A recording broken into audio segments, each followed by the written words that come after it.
Damn it. Okay, we'll just push it down. A tiny little bit of the holder, including a tiny little bit of the uh, the lens. All right, I am checking in with Chapter 5 of Stnr by John Williams, where William Stnr has married Edith, and they've had a disastrous honeymoon, and now they've come back. Stnr's found an apartment, which, it's kind of an artist's apartment that's kind of splattered with paint, and he thought it was kind of rather romantic.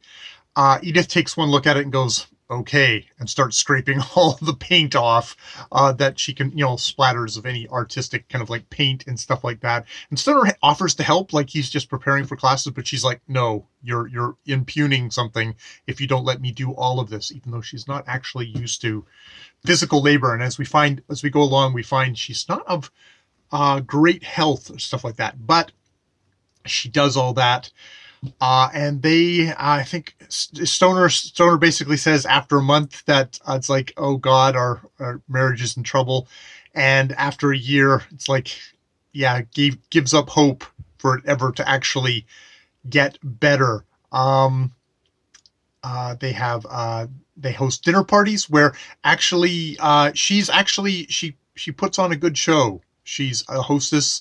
She's chatting with people. She seems slightly kind of even like affectionate towards William in these cases. And the second they're gone, it goes back down and she's completely indifferent again. Yeah, all for show. The one time that her facade cracks is when Finch and the girl woman that he's interested in come over for a thing, and the subject of Europe comes along, and suddenly Edith is like, yeah, Europe. That's where I was going to go with my aunt before you married me. That's never going to happen. And starts sobbing, and rushes into her bedroom, slams the door, and is just sobbing mechanically. And William realizes, like, oh, I've never actually heard her cry before. It's like, oh, God. And they basically are living kind of very separate lives. She's doing all her stuff. He's doing his classes. And then one day she decides, I want children. And what occurs is her almost kind of like a biological kind of just thing clicks in, and it's Williams does a great job of basically, it's like, I want children. And he says, okay, well, maybe when I come home from work, we can talk about this. It's like, what? You don't want children either? It's like, no, but, and he goes off to work, and she goes and she stands in the mirror and she looks at herself and she disrobes, slightly sagging breasts, and then goes and lays in bed and just lays in bed there, kind of just staring up at the ceiling for the entire day until Stnr comes home, at which point she just jumps him. And they have sex. And this continues unabated until she gets pregnant, and then it abates hard. She's just like, and that was it. That was the end of that. They have a kid named Grace, which, poor Grace. You got to think this isn't, and I think Stnr's got the idea that this maybe is going to help their marriage or something, but it's like, it's more of just like a physiological thing that Edith seems to have. And indeed, once the baby's born, she's basically just sort of in bed. And Stnr, basically, it becomes more of a mother than a father to the little girl. And he's like, oh, I kind of have something that I can have a focus for affections, because I can't have any affections towards Edith. She won't allow it.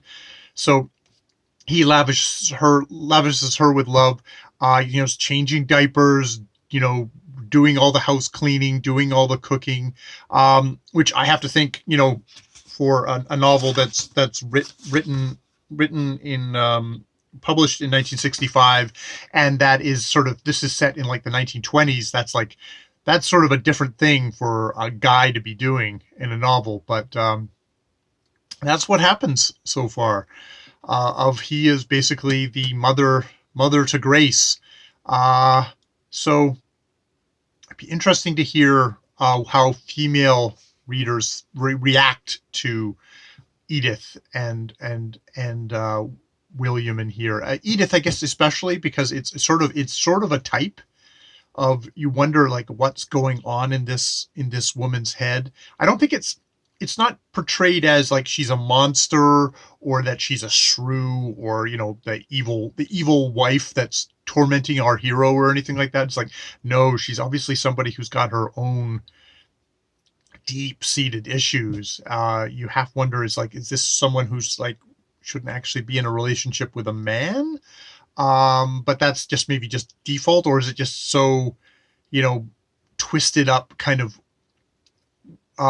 just human relations in general that it's it's, you know, when she comes to kind of recreate something, you know, watching her mother and father, when she comes to recreate her own adulthood, coming using those examples, this is what she ends up with. It's like, will she get out of bed? Good question.